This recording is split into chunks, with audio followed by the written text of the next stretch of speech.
Great, thank you. Okay, welcome Rader to the Zoom, and we're glad to have you here for the interview today. And can you let us know just about your time so far on the board and why you're running for another term? Sure, and I'm going to first off apologize because I see at least 5 of the names I can see immediately have heard some of me even in the last 24 hours, and I can't imagine, that is a commitment to public service to have to listen to me twice in a 24-hour period. So what can I do? I think I even mentioned yesterday that there's a certain level that you want to be consistent, and at the same time, I don't want to be rote. So I try to remember that. So to go to your question, John, um, and, and and I do think about this at a re-election time, and I think about what have I contributed, and what do I have to contribute in the future. Um, Again, I'm the first in my family to ever go straight through to college. My father dropped out of Eastern Michigan in Ypsilanti. My mother dropped out of Michigan State to have me. She later went back and got a teaching degree when she was raising 3 kids. But they had a different vision for me. And they sacrificed and they worked hard so that I was able to go to college and hopefully improve myself. And in fact, I was also able to sort of set a role model for my siblings.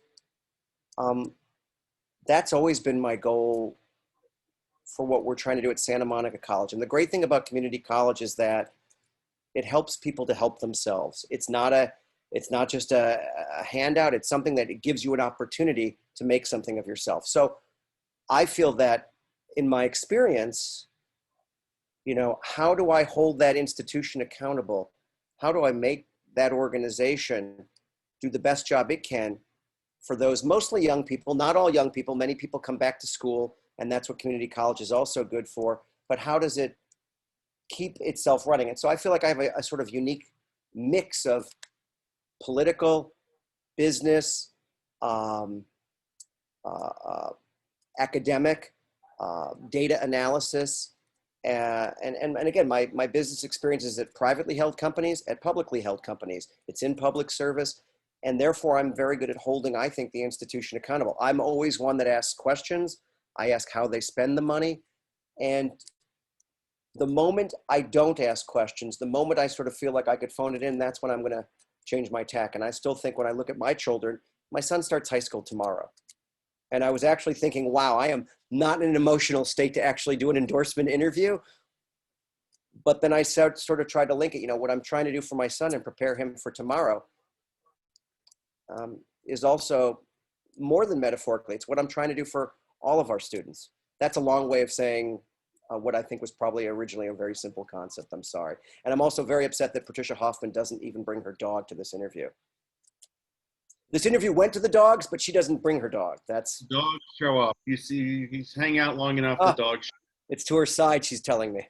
Right. So wanted to ask you. You mentioned in your questionnaire that the board does not have currently like the expertise needed to think about housing for homeless students. Well, how do you think about that issue without having that expertise? And then also, what can the board do to bring in that kind of expertise so that we can solve the issue? So one, thank you for actually reading these. You write these and you think they sort of go off into an ether and you're never sure that people read them. So I appreciate you reading it. 2, I've been trying to think about this problem in a way that then it becomes tractable. We all want to do good things. We all want to have more housing. That's smart housing that therefore reduces trips, that doesn't increase trips, which is what Work Live is intended to do. It's not supposed to be just vast housing. It's supposed to be housing that makes sense. So my first take at it was getting us to hire a consultant. I was successful on that. The problem was it was coming at the end of Chewy Sang's tenure. And we weren't going to take on a new initiative, especially one that was going to take us in a different direction where we didn't have that expertise. So when Catherine Jeffrey came on board, I made sure to send that very consultant report. And again, it was Rob York was the consultant we'd hired. And it wasn't just because I knew him at downtown Santa Monica. It's because Rob York had advised Berkeley in some of their student housing. There was a real reason why I picked that consultant, because we needed to start somewhere.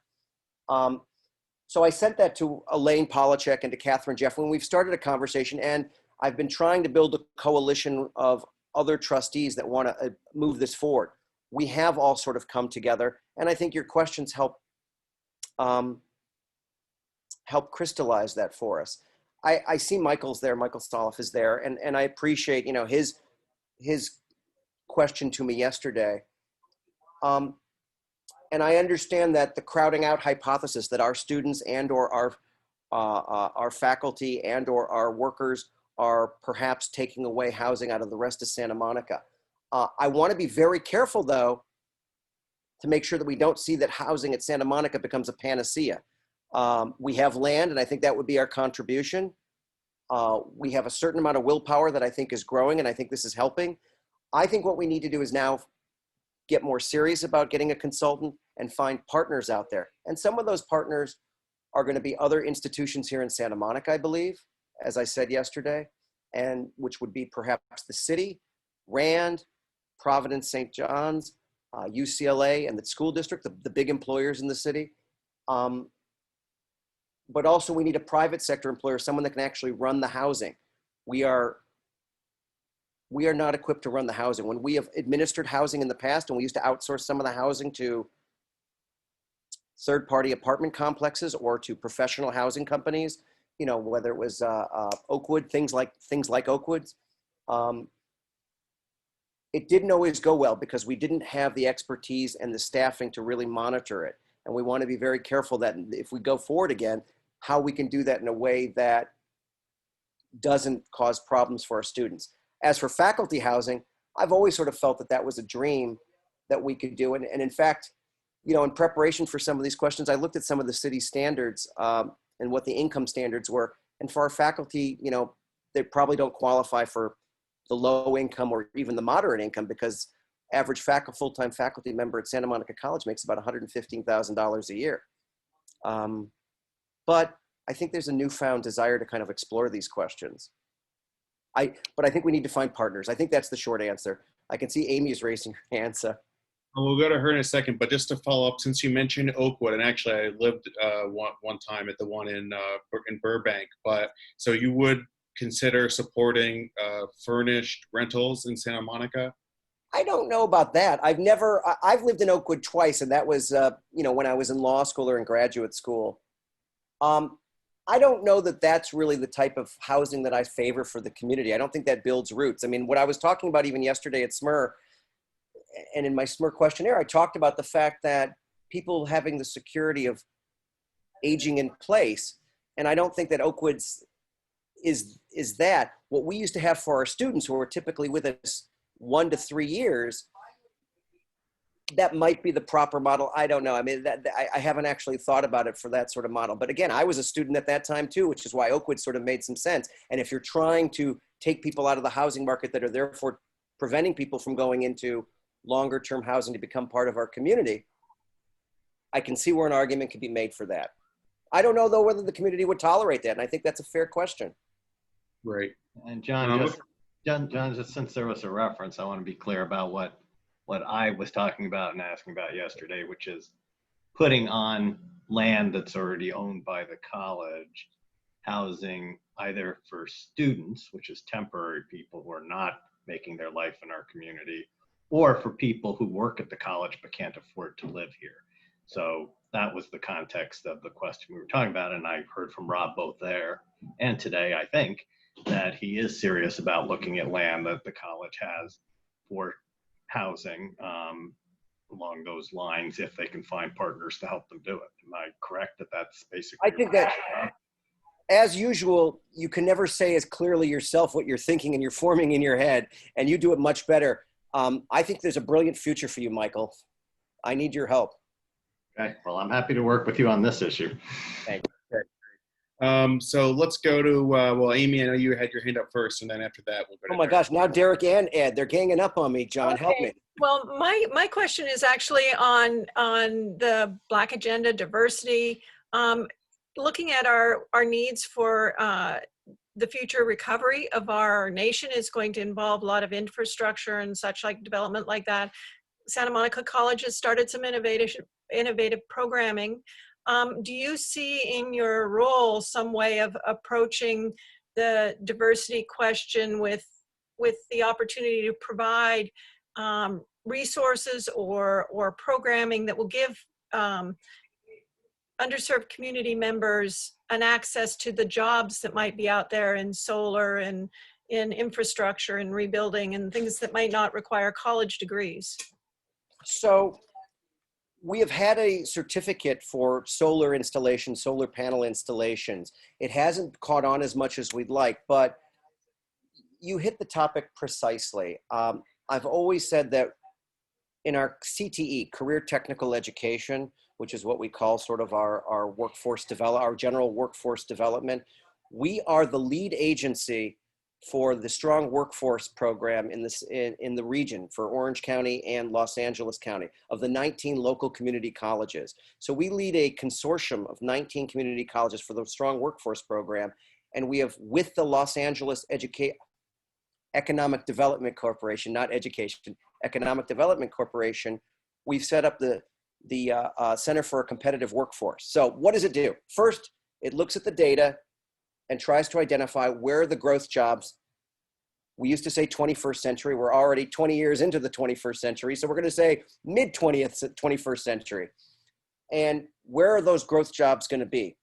Second, what can we do then to prepare these 19 colleges to offer certificates and programs, not just degrees, but certificates and programs to get students from here to there. And I'm not sure if that translates in whichever direction I'm looking on camera. I might have to reverse myself. And I'll give you the example, and I think it's the example I might have put in the endorsement questionnaire, which is we were the ones that initially reached out to Amazon Web Services. It was one of our professors, Howard Stahl, who's the head of our computer science department. And he reached out to Amazon Web Services, and now the entire cloud workforce certificate program in the state of California is based on what we pioneered at Santa Monica College. And as you may know, for whatever we think of Amazon, it's a great online grocery store. It's a great bookstore. It's a lot of things. It's a great antitrust problem, but that's a different issue entirely. But it also is a great backbone of web services, and there will be tons of jobs in that for people that are qualified. And so we've been trying to explore those types of jobs that are technical. So we're having a lot of luck in biotechnology and a lot of luck in sort of cloud services are sort of our two biggest ones. We're also looking at a lot of media and entertainment. Now, I guarantee you I've been the trustee, by the way, that's my son possibly shouting in the background. We're playing either Fortnite or another game actually right now. It's his last day of freedom, as we say, since school starts tomorrow. Those are good jobs too, by the way. And as someone that started off as an interactive video game attorney, I'm always telling people the more we can get closer to video games and online entertainment, which was always something that Santa Monica College worked very closely on. So one, we have to be data driven, look at the data. Two, it really helps when you can have regional programs to deal with these problems. Three, we can't just pick them out of thin air and say, well, this would be a great idea. Again, being data driven. And then you have to be willing to say, if it's not working, time to try something new. You have to be willing to kill those babies when they're not working out. And right now, I think we're trying to reinvent a little bit of the solar panel program because it hasn't quite worked it didn't catch on quite as much as we were hoping. But it was something that we tried 3 or 4 years ago, expecting it to catch on more. And maybe it simply wasn't marketed right. Actually, a big piece of it also is marketing ourselves to industry. That's sort of like the next prong in the strong workforce development program in the Center for a Competitive Workplace. Again, I'm the trustee that actually went physically downtown to make sure all the money we were giving the LA Economic Development Corporation was actually going to something, because we were doing a lot of funding of that group, and I wanted to make sure that it was leading it. And the LA EDC assured me that in many ways, Santa Monica College is the most entrepreneurial of the colleges that they've dealt with. And that's actually our reputation in a broader sense. I don't know if you're aware of it, which is why I'm hopeful on the housing front. Thanks. Let's go to Derek now. So you're an attorney, so you might appreciate this. And Michael kind of said this earlier. When I took, what convinced me to become a lawyer, or was the straw that broke the camel's back on that decision, was a civil liberties class I took at a community college. Oh. Santa Monica College has an intro to law course, but it does not have a class that is wholly devoted to the United States Constitution, the Bill of Rights, or civil liberties that arise out of it. I think in an era where you have questions as to the limitations on police power, executive branch power, legislative, judicial branch power. This is probably a pretty important education to be available to students. Your thoughts? I'm trying to decide whether or not I should be encouraging of people to go into law. Whenever I teach at Pepperdine Law School, I give them a very big lecture at the last day of class saying, look, if you can go into anything but entertainment law, if you have any science background, go into patent law. I hear that, Wait, that makes you the second man in the United States. Is right? Barbie an attorney too? Okay, so I'm so sorry for the rest of you to have to hear this part. Nancy Greenstein and I were the two trustees that actually pushed very hard. We have a program in having a 5-year program to get people to be new lawyers that's with the California Bar and with, I believe, the UC system. So we established that in conjunction with the California Bar a number of years ago, and I'm blanking on the name of it. I'll be happy to get the name of that program for you. Now, as to which classes we have, I took a constitutional law class as an undergrad too. I'm sort of embarrassed to admit it. I'm proud that you've gotten past that embarrassment. I'm sort of embarrassed to admit that, which was full of all these pre-law types, which thankfully college didn't have a pre-law major.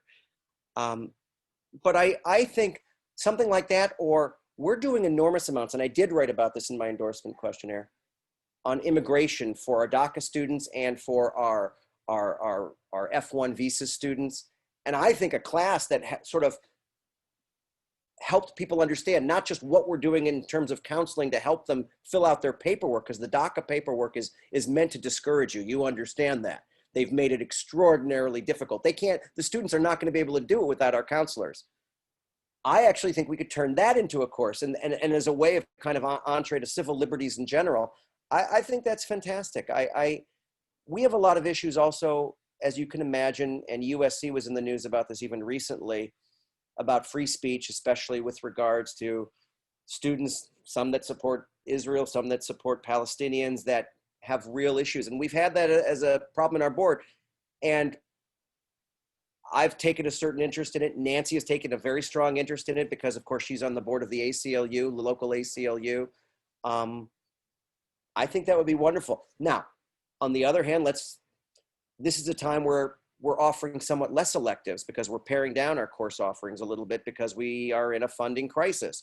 However, if we can attract students to that sort of class, if it has a good fill rate, there's no reason not to offer it. And I think you're right that it probably has a lot of appeal. Thank you. If only Michael Soloff could have answered that in one sentence for me. Okay, let's go to Dami. Hello, how are you? Hey, good. So I have a question, and this is as a trustee, and this is management of the school. I've been around the sustainability department quite a bit in that program and seen it kind of go off track a bit. And I want to have a question as to, the management of the school watching these programs, because that's an actual industry, because you said you're driven by numbers. I mean, that's an industry that's booming right now. And that program shouldn't be going off track because other programs in other schools are doing well. So how did that happen? And what is going on there? And how can we reel in things like that? And how can we manage these things?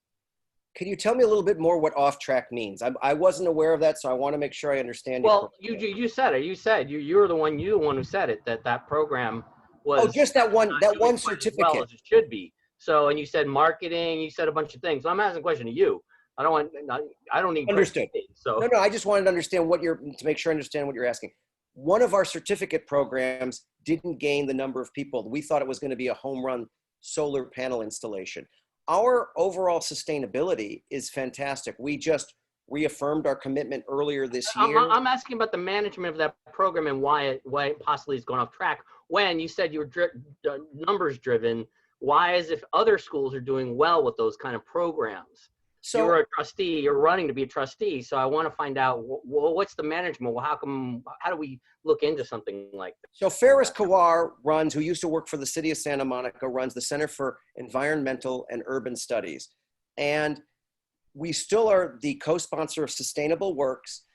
And the fact that I even know that program is not a home run is because we've asked about it. I know I've asked about it in the past to kind of track that and to see how we can get back on track. And it may simply be a remarketing or rebrand. Sometimes it's as easy as a rebrand.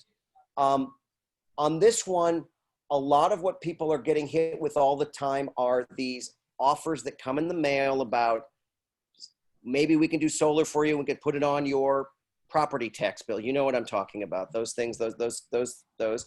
And I'm always a little leery of, once you get into that, you're sort of But also. I'm asking mechanics at the school. Like, I mean, we are, part of the community. Like, how do we, look, forget about whatever people are getting in the mail. Like, how do we get like a program like that back on track? I mean, what are the mechanics of it? So at the highest level of theory for management, I was happy to try it.